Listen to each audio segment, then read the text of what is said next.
Well, good afternoon, tubers.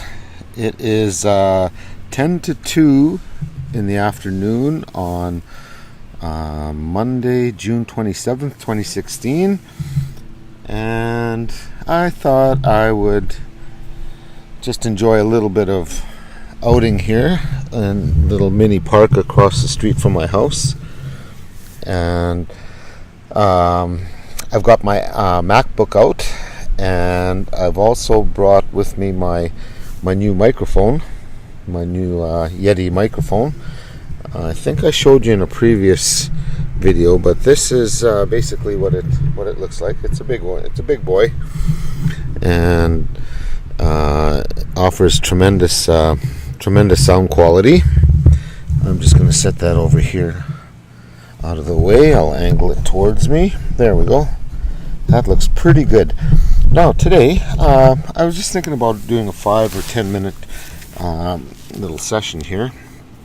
On a previous video, I promised you that I'd offer a bit of biographical information about myself.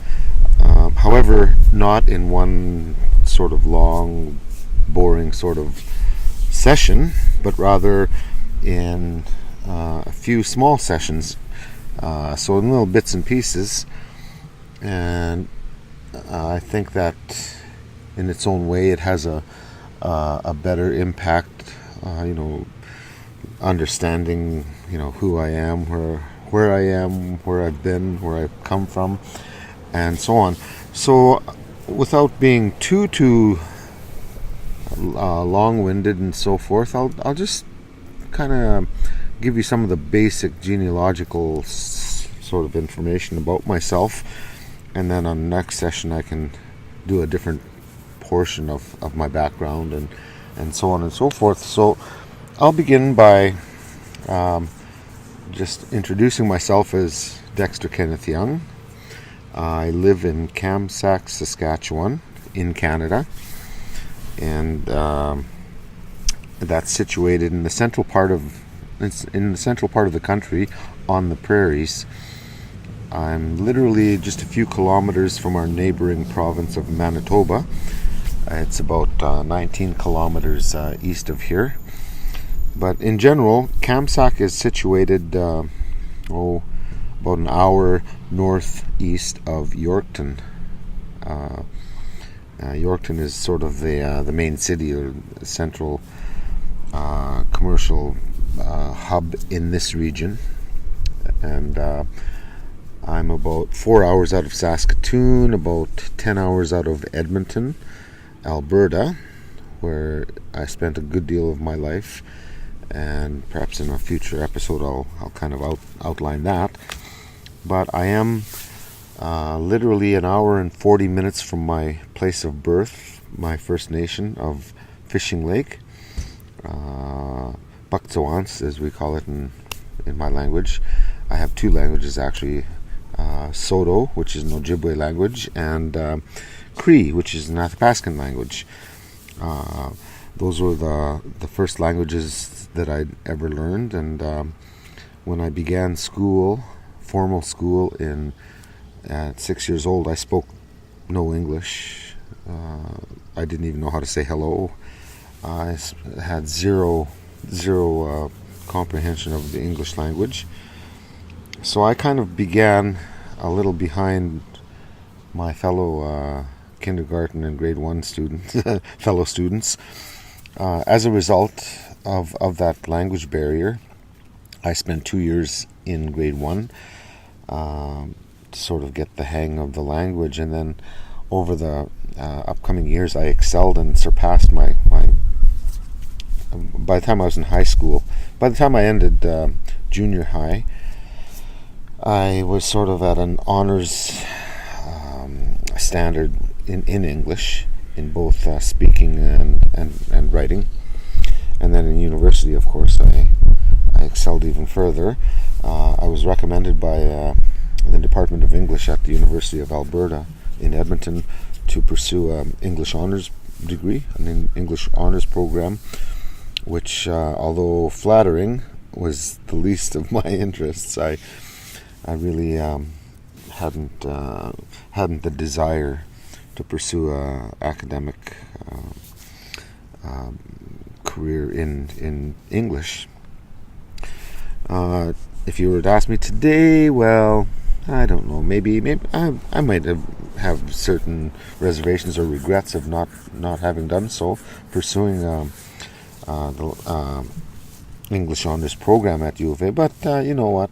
I'm very happy with the decisions I did make, and ultimately made more money than doing what I do and what I've chosen to do. But anyways, I brought my half-liter Timmy's with me, so please indulge me. I'd share it with you if I could. Truly I would. But anyways, so I'm from Pactuans in Saskatchewan. In one of my languages, when I say I would say that Pactuansico Tsenia, meaning I'm from Fishing Lake, but I'd also say Egua Amesquatiwa Skaigana Otsenia, because I spent so many years in Edmonton and in Alberta that I have to qualify my statement to say that I'm from Edmonton as well. So, I was born in Saskatchewan. It's my home by birth. My First Nation, as I mentioned, is not very far from here. How about home is where the heart is as well. And I've traveled throughout large parts of the world, and I've fell in love with many countries, many regions, many latitudes, and so forth. But home is still home. It's where I entered the world, and but when I leave the world, it is my intention and my wish, and I've arranged it that I will go back to the earth in Edmonton. Amisquatsi. Anyways, that's kind of like where I'm from. What I am, I'm a First Nations citizen of Fishing Lake, which makes me, in terms of my social citizen, my national citizenship is number one. I'm a member of the Fishing Lake First Nation. I'm a citizen of that. That's my first priority in life and in history and culture and future and so on. That is number one. Number two is I am a Canadian citizen. So always secondary is my nationalism to the Maple Leaf or to Canada, but never number one. Never ever do I put my Canadian citizenship above my First Nation.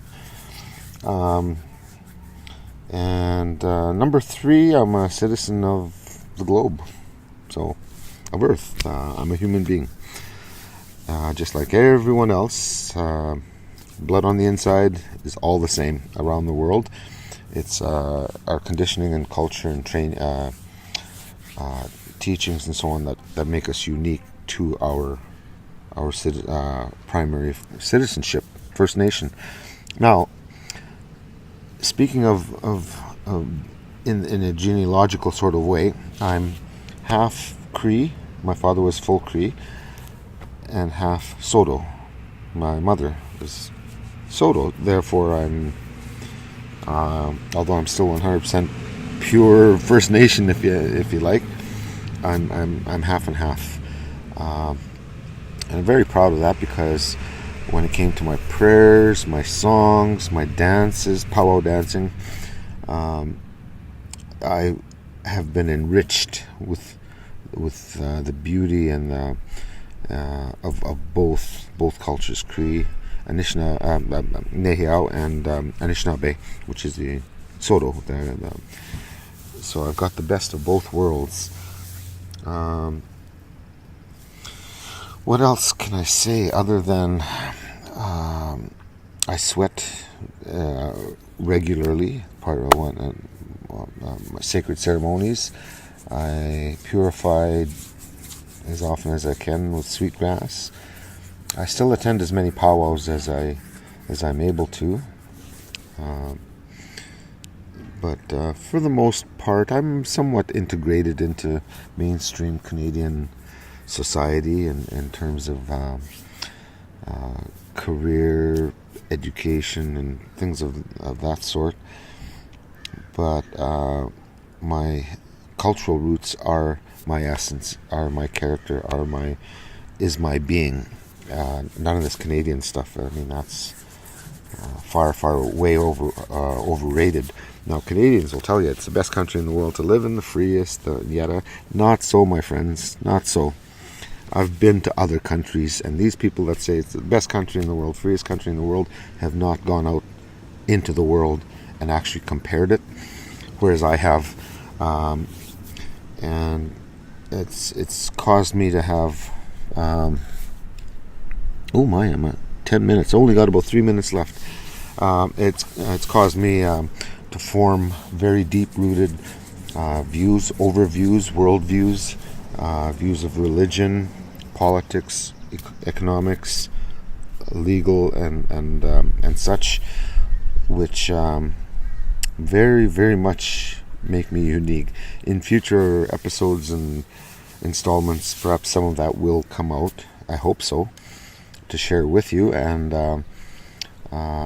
I'll leave it at that, and for folks to sort of form their own thoughts regarding some of the beliefs and values that I possess and that I maintain and I uphold and I live for and I will die for if need be. But I hope that's not the case.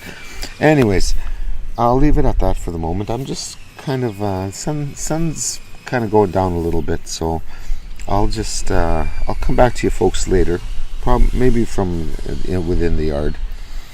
Okay then, we'll talk to you very shortly.